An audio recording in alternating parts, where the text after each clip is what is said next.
میرا محترم بھائیوں، دوستوں، بزرگوں،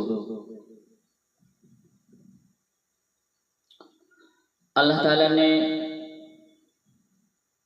ہمیں مسلمان بنایا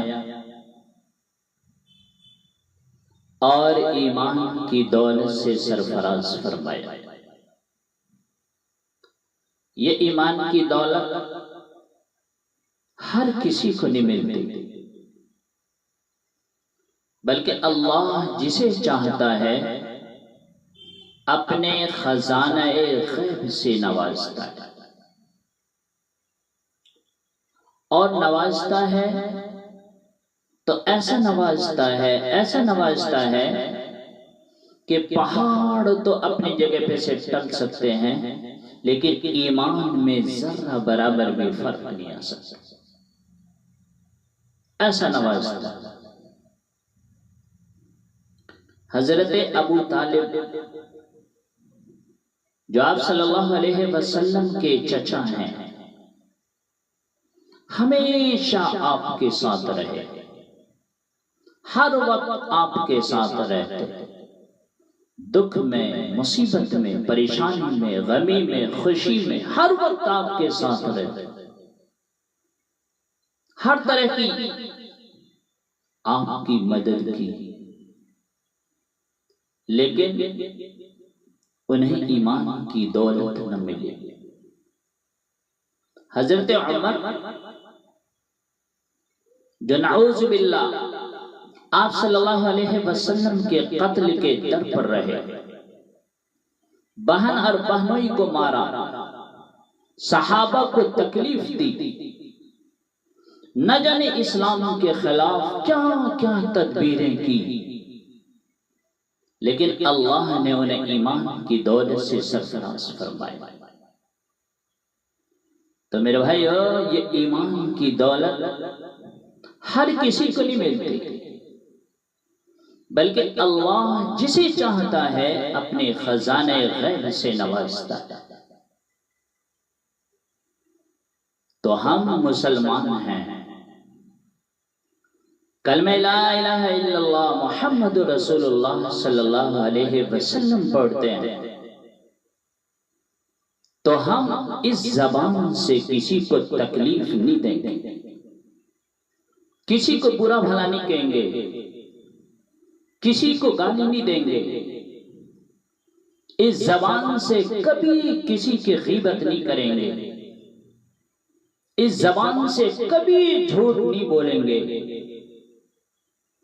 اسے کہتے ہیں سچا عاشق رسول، کہ رسول اللہ کی بھی مانتے اور رسول اللہ کو بھی مانتے، اللہ کو بھی مانتے، اللہ کی بھی مانتے ہیں، اور اسی میں کامیابی ہے۔ ہم روزانہ صبح سے شام تک کتنے گناہ کرتے ہیں، پھر بھی اللہ ہمیں چھوٹ دیا ہوا ہے۔ کبھی ہمارا کھانا بند کیا، کبھی ہمارا پانی بند کیا، ہمارا بچہ اگر نافرمان ہو جائے تو ہم گھر سے باہر نکال دیتے ہیں، کھانا بند کر دیتے ہیں، پانی بند کر دیتے ہیں کہ نالک نکل چل۔ لیکن قربان چاہیے اس رب پر کہ اتنی نافرمانی ہو رہی ہے، اتنے گناہ ہم کر رہے ہیں، کبھی اس نے ہمارا کھانا بند کیا، کبھی پانی بند کیا؟ ہائے ہائے، کیسا رب! اتنے گناہ ہونے کے باوجود بھی نہ اس نے کھانا بند کیا، نہ پانی بند کیا۔ جس زمین پر ہم روزانہ چلتے ہیں، وہ زمین اللہ سے کہتی ہے، اللہ اجازت دے کہ میں پھٹوں اور ان کو اپنے اندر سمو لوں۔ سمندر روزانہ اللہ سے کہتا ہے، اللہ اجازت دے میں ان کو غرق کر دوں، ان کو ختم کر دوں، ان کا نام و نشان مٹا دوں۔ فرشتے والملائکۃ تستأذن فی ان تعاجلہ وتہلکہ، آسمان کے فرشتے روزانہ اللہ سے کہتے ہیں اللہ اجازت دے میں ان کو ہلاک و برباد کر دوں، ان کی گردنیں مروڑ دوں، ان کو ختم کر دوں، ان کا نام و نشان مٹا دوں۔ کہ نہایا کیا میرا اللہ ہے؟ میرا اللہ اس کے جواب میں کیا کہتا ہے؟ دعو عبدی فانا اعلم بعبدی منکم، فرشتوں تم میرے اور میرے بندے کے درمیان دخل مت دو، تم سے بہتر جانتا ہوں میں اپنے بندے کو۔ فرشتے کہتے ہیں اللہ تو پھر پکڑتا کیوں نہیں؟ تو اللہ کہتے ہیں کہ میں اپنے بندے کے توبہ کا انتظار کر رہا ہوں۔ ان اتانی لیلا قبلتہ، کسی رات تو توبہ کرے گا، ان اتانی نہارا قبلتہ، کسی دن تو توبہ کرے گا، جس دن بھی توبہ کرے گا، جس رات بھی توبہ کرے گا، جوانی میں، بڑھاپے میں، مرد ہو یا عورت ہو، جب بھی توبہ کرے گا میں اس کی توبہ پر لبیک کہوں گا، میں اس کی توبہ کو قبول کروں گا۔ اتنا بڑا اللہ ہے، اتنا سخی اللہ ہے۔ ابن خراش رحمۃ اللہ علیہ کے بارے میں مشہور تھا کہ زندگی بھر کبھی جھوٹ نہیں بولا۔ حجاج کا زمانہ تھا، ان کے دو بیٹے حجاج کے خلاف جنگ میں شریک ہو گئے، ان کو شکست ہوئی، وہ بھاگ گئے، چھپتے چھپاتے گھر پہنچ گئے۔ سیاڈی نے بتایا حجاج کو کہ ان کے دونوں بیٹے گھر پہنچ گئے۔ حجاج نے کہا کہ ابن خراش کا امتحان لوں گا، بلا لیا، کہا ابن خراش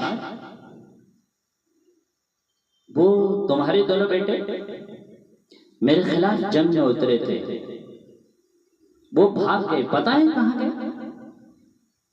ابن خراش رحمۃ اللہ علیہ مسکرا کر فرمانے لگے موت حیات تو اللہ کے ہاتھ میں، وہ دونوں گھر پہنچ گئے، میں ابھی چھوڑ کر آیا۔ حجاج کہنے لگا کہ تیرے اس سچ پہ تیرے بیٹے تجھے ہدیہ دیتا ہوں، اگر تو جھوٹ بولتا تو تجھے بھی قتل کر دیتا، تیرے ان بچوں کو بھی قتل کر دیتا۔ تو میرے بھائیو، مسلمان کبھی جھوٹ نہیں بولتے، چند کوڑیوں کے خاطر اپنے ایمان کو کا سودا نہیں کرتا۔ ڈرو اس دن سے کہ جس دن رب کے سامنے کھڑا ہونا ہوگا اور اپنے کیے کا حساب دینا ہوگا۔ کہا الصدق ینجی والکذب یہلک، کہ سچائی نجات دلاتی ہے، جھوٹ ہلاک و برباد کر دیتے ہیں۔ اس لیے میرے بھائیو سچ ہمیشہ اپنا۔ حضرت ابو بکر شبلی رحمۃ اللہ علیہ، ان کے پاس ایک نوجوان آیا، کہنے لگا حضور میں آپ کی بیٹی سے عشق کرتا ہوں، میں آپ کی بیٹی سے پیار کرتا ہوں، شادی کرنا چاہتا ہوں، اور میں ڈائریکٹ نہیں گیا اور نہ میں ان کو کوئی وسوسہ دے کر میں ان کو ایڈجسٹ کرنے کی کوشش کر رہا، نہیں، بلکہ میں اخلاقیات کے دائرے میں رہ کر آپ کے پاس رشتہ لینے آیا ہوں۔ تو آپ نے فرمایا کہ تو نے میری بیٹی کے اندر کیا دیکھا؟ کہا حضور بڑی خوبصورت۔ تو آپ نے فرمایا اچھا ٹھیک ہے، 1 مہینے کے بعد آنا، رشتہ کر دوں گا۔ اس درمیان میں حضرت نے بچی کو دوائی دی، دست شروع ہو گئی، پاخانے شروع ہو گئے، 1 مہینے تک مسلسل پاخانے کرتی رہی۔ جب اور نوکر کو جب وہ پاخانہ کرتی تھی تو وہ نوکر پاخانہ اٹھا کر کسی مٹکے میں جمع کر کے رکھتا تھا۔ جب 1 مہینے کے بعد وہ نوجوان آیا تو دیکھا کہ لڑکی کے آنکھوں کے نیچے چھائیاں پڑ گئی ہیں، کمزور ہو گئی ہیں، ہاتھ کانپ رہے ہیں، وہ گٹھی بن کے بیٹھی ہوئی ہے۔ حضرت نے فرمایا آج میں شادی کرا دیتا ہوں، پیار کرتا ہے نا، آجا میں شادی کرا دیتا ہوں۔ کہا جی میں نہیں کرتا۔ کہا کیوں؟ تو سے عشق کرتا تھا نا، پیار کرتا تھا نا، اب کیا ہوا؟ کہا جی وہ میں خوبصورتی سے پیار کرتا تھا، اب یہ خوبصورت نہیں رہی۔ تو آپ نے فرمایا کہ شادی کے بعد اگر میری بیٹی بیمار ہو جاتی، نکاح کے بعد اگر اس کے حالات خراب ہو جاتے تو پھر تو کیا کرتا؟ پھر آپ نے اس کا ہاتھ پکڑا اور اس کو مٹکے کی طرف لے گئے، کہا کہ تو میری بیٹی سے پیار نہیں کرتا تھا بلکہ جو اس مٹکے کے اندر گند ہے تو اس سے پیار کرتا تھا، میری بیٹی سے محبت نہیں کرتا تھا بلکہ اس مٹکے کے اندر جو گند ہے اس سے تو محبت کرتا تھا۔ تو رسول اللہ صلی اللہ علیہ وسلم نے فرمایا کہ صرف دولت دیکھ کر شادی نہ کرو بلکہ اس کی سیرت دیکھ لیا کرو۔ عرب میں جو سب سے پہلے آواز گونجی وہ جناب رسول اللہ صلی اللہ علیہ وسلم کی آواز تھی کہ عرب والو سنو، تم اپنے بیٹی کو قتل کر دیتے ہو، مار دیتے ہو، زندہ دفن کر دیتے ہو، یہ میری بیٹی فاطمہ ہے، یہ میری لخت جگر ہے۔ تم اپنی بیٹی کو پسند نہیں کرتے نا، مار دیتے ہو، قتل کر دیتے ہو، زندہ دفن کر دیتے ہو، لیکن مکے والوں سنو، یہ میری بیٹی فاطمہ ہے، یہ میری لخت جگر ہے۔ تو میرے بھائیو، جب بیٹی پیدا ہو تو خوش ہو جاؤ، خوش، سر ماتھے پہ مت لٹکاؤ، سر مت جھکاؤ۔ یاد رکھنا جتنی محبت ماں باپ سے بیٹی کرتی ہے بیٹا اتنا محبت ماں باپ سے نہیں کرتا۔ اس لیے خالص دولت دیکھ کر شادی نہ کرنا بلکہ سیرت ضرور دیکھ لینا، سیرت ضرور دیکھ لینا۔ بات کدھر چلی گئی؟ میں نے قرآن کریم کی آیت تلاوت کی تھی، اليوم اکملت لکم دینکم واتممت علیکم نعمتی ورضیت لکم الاسلام دینا، کہ جو مسلمان ہیں کلمہ لا الہ الا اللہ محمد رسول اللہ صلی اللہ علیہ وسلم پڑھتے ہیں، وہ ضرور بھی ضرور اس بات کا یقین رکھتے ہیں کہ ہمارے نبی حضرت محمد مصطفیٰ صلی اللہ علیہ وسلم آخری نبی ہیں۔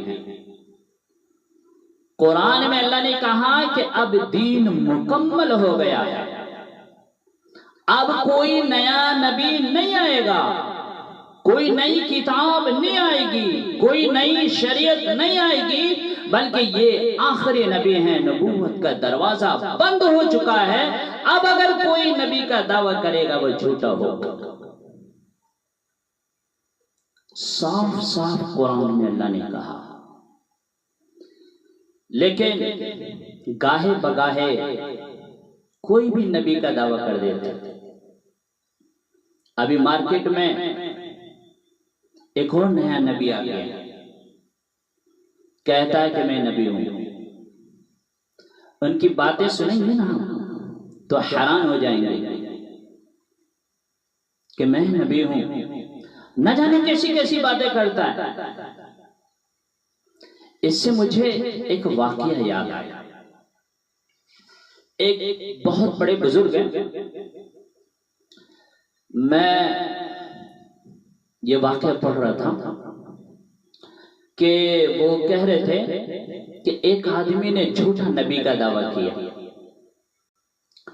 اور آپ جانتے ہیں کہ ایسے جھوٹے نبی کے ساتھ 10-20 چیلے ہو ہی جاتے ہیں. تو اس کے ساتھ بھی ایک چیلا ہو گیا، ایک چمچہ ہو گیا. وہ سفر پہ نکلے، بڑی کڑاکے کی سرد، تیز ہواؤں کے جھونکے، اور وہ سفر کر رہا تھا. راستے میں اس کو اذان کی آواز آئی. اذان کی آواز میں بہت تیزی سے اذان کی آواز آ رہی ہے. اذان میں مؤذن کے الفاظ تھے اشہد ان محمد رسول اللہ، گواہی دیتا ہوں کہ محمد اللہ کے رسول ہیں صلی اللہ علیہ وسلم. اس نے کہا یہ آواز کہاں سے آ رہی ہے؟ تو اس کے ساتھ جو چیلے تھے نا، چمچے، وہ کہنے لگے حضور وہ دیکھیے اوپر مؤذن میناروں پر کھڑا ہے، اتنی سخت سردی میں تیز ہواؤں کے جھونکے چل رہے ہیں، اور وہ گواہی دے رہا ہے اشہد ان محمد رسول اللہ. تو وہ کہنے لگا یار ہم نے جو نبوت کا دعویٰ کیا ہے نا اسے واپس لے لیتے ہیں.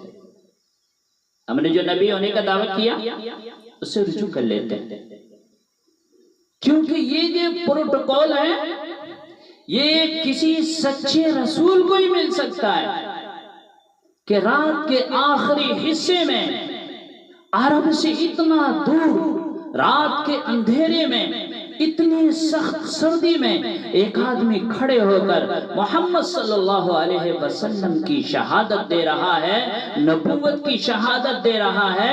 یہ عزت اور مقام کسی سچے نبی کو ہی مل سکتا ہے، ہم جیسے لعین کذاب جھوٹے نبی کو نہیں مل سکتا. عقل مند تھا، اس نے رجوع کر لیا. تو میرے بھائیو میں خاص طور پر کہنا چاہتا ہوں، خاص طور پر کہ کسی کے بہکاوے میں نہ آئے، چند کوڑی کے خاطر اپنے ایمان کا سودا نہ کرے. میرے بھائیو یہ ایمان کی دولت بہت بڑی دولت ہے.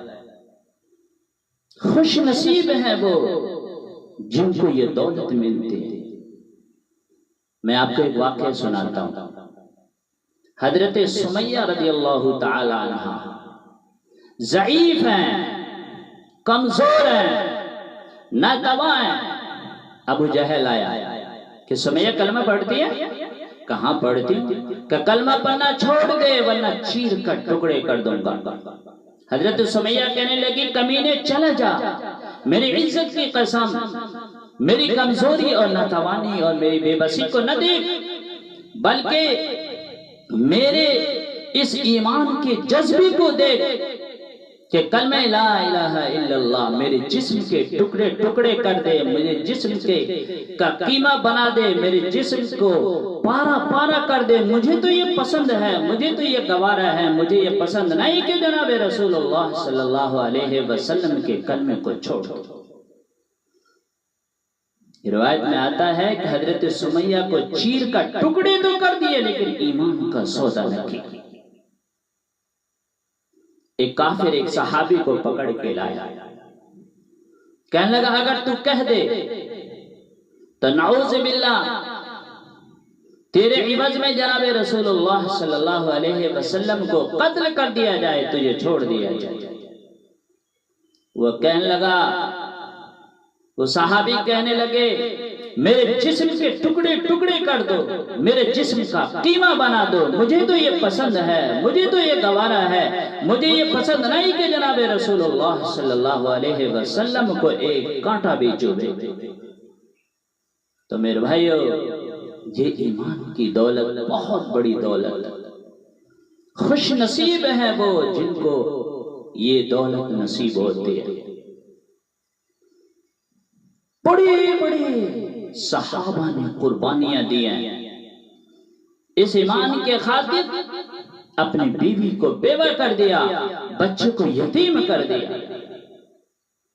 قیامت کا میدان ہوگا جب اللہ ان صحابی کو ہمارے سامنے کھڑا کرے گا کہ